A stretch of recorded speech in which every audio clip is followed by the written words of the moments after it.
MCR Pure Cotton Club, formals and casual shirts. No compromise. Unga side liyo, enga side liyo. It's a GT promise. GT Holidays, South India's #1 travel brand. ரகங்கள் பலவிதம், ஒவ்வொன்றும் உலகத்தரம். தமிழக உற்பத்தியில் உங்கள் Anuj styles. Doctor B.R. அம்பேத்கரை நினைவு கூர்ந்த MP Vijay Vasanth அரசியலமைப்பை பாதுகாக்க உறுதி பூண்டிட வேண்டிய நாள் இது என எக்ஸ் வலைதளத்தில் பதிவு. Bharat Ratna doctor B.R. அம்பேத்கர் அவர்களின் நினைவு நாளை முன்னிட்டு இந்திய அரசியலமைப்பின் வடிவமைப்பாளர் மற்றும் சமத்துவம், மரியாதை, சமூக நீதி ஆகியவற்றிற்கான போராட்டத்தின் முக்கிய குரலான அம்பேத்கர் அவர்களை கன்னியாகுமரி MP விஜய் வசந்த் அவர்கள் தன்னோட சமூக வலைதள பக்கத்தில் நினைவு கூர்ந்திருக்காரு. இந்தியர்கள் அனைவரும் அரசியலமைப்பை பாதுகாக்க உறுதி பூண்டிட வேண்டிய நாள் இது என தன்னோட எக்ஸ் வலைதள பக்கத்தில் வலியுறுத்தியிருக்காரு. இருந்துகிட்டே இருந்தது. அதுதான் தவிர நம்ம ஒரு பெரிய ஸ்டார்டம் இதை எதிர்பார்த்து பண்ணல. இப்போ இந்த இதுவே ரெகக்னைஸ் பண்ணியிருக்காங்கன்னா அது நேர்கள் பெரிய விஷயம் தான் சொல்லுவேன். இப்போ தந்தையோட மறைவுக்கு பிறகு அந்த டைம் பேசினாங்க. ஸோ அந்த குடும்பத்துக்கு தான் நாங்கள் சில விஷயங்கள் பண்ண வேண்டியது இருக்குங்கிற மாதிரி காங்கிரஸ் சில தலைவர்கள் பேசினாங்க. ஸோ எளிமையாக நடந்துருச்சு அவங்களுக்கு இந்த சீட் வந்தது இல்லை அப்படின்னு நம்ம சொல்ல முடியாது. ஏன்னா அதாவது அப்பாவோடைய தொண்டு காங்கிரஸ் கட்சிக்கு பார்த்தீங்கன்னா ஈடு கொடுக்க முடியாத ஒரு தொண்டு. கட்சிக்கு மட்டும் இல்லை, மக்களுக்கும் சரி, சமுதாயத்துக்கும் சரி, அதே மாதிரி வியாபாரிகளுக்கும் சரி. ஸோ அவங்களோட ஜேர்னி ஒரு பெரிய ஜேர்னி.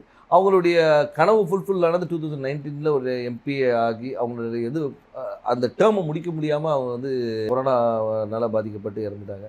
இதில் என்னென்னா அந்த டைமில் தான் எனக்கு அப்பாவோட கனவுகளை நிஜமாக்கணும். ஏன்னா அது வரைக்கும் இருக்கும்போது நம்ம ஒரு ஃப்ரண்ட் ரன்னராக இல்லவே இல்லை. நான் அரசியல்னாலும் அப்பா கூட நான் ஈடுபாட்டில் இருந்தேன். நான் ஃபஸ்ட்டு அப்பா மேயர் எலெக்ஷன்லேருந்து கேம்பெயின்ஸுக்கு போயிருக்கேன். அப்போ காலேஜ் ஸ்டூடெண்ட் நான்.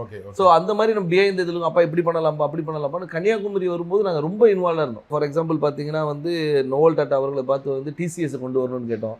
அதே மாதிரி ஒரு ஜப்பான் நிறுவனத்தோட கடல் சீத்தத்தை எப்படி பண்ணலாம்னு பேசினோம். அப்பா முயற்சி எடுத்து ஏர்போர்ட்டே வர ஃபீஸிபிலிட்டி இல்லைன்னு சொல்லும்போது ஒரு எக்ஸ்பர்ட்ஸை கூட்டு அவங்கள டெல்லி கூட்டு போய் வாங்கி எஸ் இஸ் ஃபீஸிபிள்னு சொல்லி ஃபர்ஸ்ட் ஃபேஸ் பண்ணி செகண்ட் ஃபேஸ் ஓகே. ஸோ இந்த மாதிரி ஒரு விஷனோட போயிட்டு இருக்கும்போது திடீர்னு மறைந்தோடனே ஐயோ அது பண்ண வேண்டிய கடமை நம்மளுடைய கடமைன்னு நான் சொல்லுவேன். ஒரு தந்தையை விட்டு போன பணிகளை மகனாக செய்ய வேண்டியது. அது குடும்ப ரீதியாகவும் சரி, வசந்தன் கோவாக இருந்தாலும் சரி, சமூக பணியாக இருந்தாலும் சரி இது எனக்கு செய்ய வேண்டிய கடமைன்றது எடுத்து உங்களுக்கு அந்த கடமையை அதை நம்ம பண்ணணுங்கிற ஒரு ஆசையும் கடமையும் இருக்கு. பட் கட்சிக்குள்ள அதை முழுமையாக ஒத்துக்கிட்டாங்களா? கட்சிக்குள்ள முழுமையாக ஒத்துக்கிட்டாங்கன்னா நான் மறைந்த பின்பு நான் உள்ள வரல. அதுக்கு முன்னாடி AICC மெம்பராக இருந்திருக்கேன், ஆர்ப்பாட்டங்களில் கலந்துருக்கிறேன், நிகழ்ச்சிகளில் கலந்துருக்கேன். ஏன்னா அப்பா ஃப்ரண்ட் ஹேண்ட் இருந்தாலும் நம்ம தெரியல. நிறைய பேர் கேட்டாங்க நீங்கள் கட்சியில் என்ன இருந்தீங்க சார், நான் இதில் இருந்த பாருங்க அப்படின்னு ரெஃபரன்ஸ். ஓகே நீ இருந்திருக்கீங்களான்னு ஒரு இது இருந்து அப்பா மறைவு பின்பு நம்ம தெரிஞ்ச உடனே ஒரு லைம் லைட்டில் வந்த மாதிரி. நடுவில் கார்த்தி சிதம்பரம் அவர்கள் கன்னியாகுமரி தொகுதிக்கு பிரியங்கா காந்திக்கு விருப்ப மனு கொடுத்தாரு இல்லையா? அப்ப எப்படி இருந்துச்சு அது? அப்ப எனக்கு என்ன தோணுச்சுன்னா, ஓகே கட்சிக்குள்ள அதுக்கு முன்னாடியே பேசிட்டு இருந்தாங்க விஜய் வசந்துக்கு தான் தொகுதி கொடுக்க போறாங்க அப்படின்னு பேசிட்டு இருக்கும்போது இந்த ஒரு நிகழ்வு நடந்தது. கட்சிக்குள்ள ஒரு சப்போர்ட் இல்லாம இருக்கும் அப்படி. அதாவது அதுக்கு தான் பேர் விருப்ப மனுன்னே வச்சிருக்காங்க. அவங்க விருப்பப்படுறவங்கள இது பண்றதுதான் விருப்ப மனு வச்சிருக்காங்க. ஏன்னா அப்பா போட்டியிடும் போது ராகுல் காந்தி அங்க போட்டியிடும் சொல்லி விருப்ப மனு கொடுத்தவங்களும் இருக்காங்க. ஸோ அதனால அந்த விருப்பத்தை ஒரு அகில இந்திய தலைவர் நம்ம தொகுதியில கன்னியாகுமரி காங்கிரஸோட கோட்டையாக இருந்த ஒரு காமராஜர், குமரி அனந்தன் இவங்கெல்லாம் வெற்றி பெற்ற ஒரு டென்னிஸ் எல்லாருமே வெற்றி பெற்று ஒரு காங்கிரஸோட இதாக இருந்தனால அந்த ஒரு பலம் இருக்கிறதுனால பண்ணா நல்லா இருக்கும். ஒரு இது இப்போ சீட் கொடுத்தா எந்த அளவுக்கு நம்பிக்கையா இருக்கீங்க? ரொம்ப நம்பிக்கையா இருக்கு. மக்கள் என்ன ரெஸ்பான்ஸ் சொல்றாங்க? மக்கள் ரெஸ்பான்ஸ் ரொம்ப நல்லா இருக்கு, ரொம்ப நல்லா இருக்கு. அதே மாதிரி என்னன்னா ஆதரவும், அதாவது முதற்கண் கட்சியோடைய ஸ்ட்ரென்த்தும் எங்களுடைய கூட்டணியோடைய பலமும், அதுபோல் அப்பா விட்டு சென்ற பணிகளும், அதுபோல் ராகுல் காந்தி அவர்களுடைய வருகை அது அந்த கரெக்டாக அந்த மார்ச் 1 வந்தது ஒரு பெரிய எழுச்சியை கொடுத்தது. எங்கள் தொண்டர்கள் மத்தியிலும் சரி, பொதுமக்கள் மத்தியிலும் ஓகே நம்ம ஊர் வந்திருக்காங்க, அவர் பண்ண அதாவது ஒரு தலைவராக வராமல் ஒரு தொண்டனாகவும் சராசரி மனிதனாக வந்தேன். இப்போ நீங்கள் எல்லா தலைவரும் வராங்க, மீட்டிங் போகிறாங்க. அப்படி இல்லாமல் ரோட்டில் ஒரு டீ கடையில் நின்று ஒரு பையனை கூப்பிட்டு பேசி அவங்ககிட்ட ரன்னிங் இன்ட்ரெஸ்ட் இல்லைன்னா ஷூஸ் இருக்கா இல்லைன்னா ஷூஸ் வாங்கி கொடுத்து அனுப்புகிறேன். ஸோ இந்த மாதிரி ஒரு பர்சனல் கனெக்ட். திடீர்னு போய்ட்டு ஸ்கூலில் போய் தண்டனை எடுக்கிறாரு, இன்ட்ராக்ட் பண்ணுற ஸ்டூடெண்ட்ஸோட.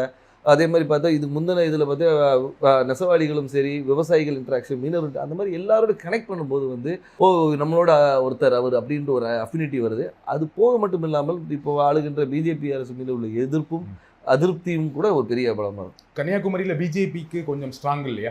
பொன்னார் அவர்கள் ரொம்ப ஸ்ட்ராங்கான கேண்டிடேட் தான் இல்லையா? அதை மறக்க முடியாது. கண்டிப்பாக அதை நம்ம மறுக்க முடியாது. நம்ம அதாவது பிஜேபி தரப்பில் திரு பொன் ராதாகிருஷ்ணன் அவர்கள் ஒரு 2 முறை எம்பியாக இருந்தவர் தான், ஒரு பெரிய வேட்பாளர். ஆனாலும் எங்களுடைய கூட்டணி, அதாவது எங்கள் திமுக சார்ந்த கூட்டணி மிக பலமான கூட்டணி சொல்லலாம். அது திமுக மட்டும் இல்லாமல் எங்களை சார்ந்து இருந்த மதிமுக, அதுக்கப்புறம் விடுதலை சிறுத்தைகள், அதுக்கப்புறம் முஸ்லீம் லீக், அதுக்கப்புறம் மனிதநேய மக்கள் கட்சி, இது எல்லாமே பார்த்திங்கன்னா வந்து எங்களுடைய ஒவ்வொரு பேஸையும் கவர் பண்ணுது.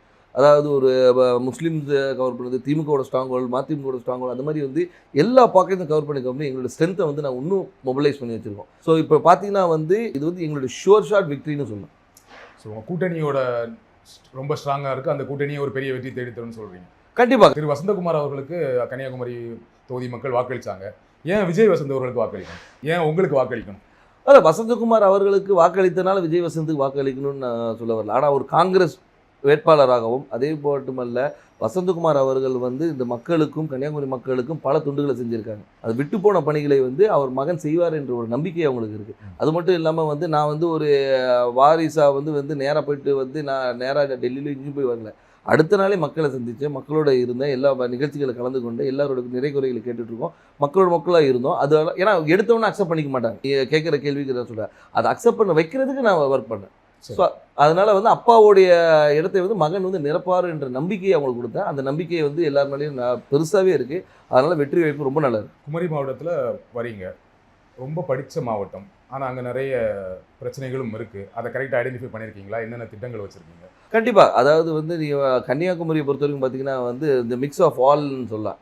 அதாவது கடல் இருக்குது, மலை இருக்குது, எல்லாமே இருக்குது. அதனால் வந்து மக்களுடைய தேவைகளும் அவங்களுடைய இதுவும் நிறைய வேறுபாடுகள் இருக்குது. ஒரு பாக்கெட்டையும் நாங்கள் அனலைஸ் பண்ணி வச்சுருக்கோம். அதாவது இந்த மக்களுக்கு இது தேவை, இவங்களுக்கு இது தேவையில்லைன்ற அளவுக்கு அனலைஸ் பண்ணி வச்சுருக்கோம். மக்களுக்கு விரோதமான எந்த ஒரு சட்டத்தையும் கொண்டு வரக்கூடாது என்ற ஒரு முடிவும், மக்களுக்கு எப்போவுமே நன்மை கொடுக்கணுன்ற ஒரு சட்டத்தை கொண்டு வரணும்.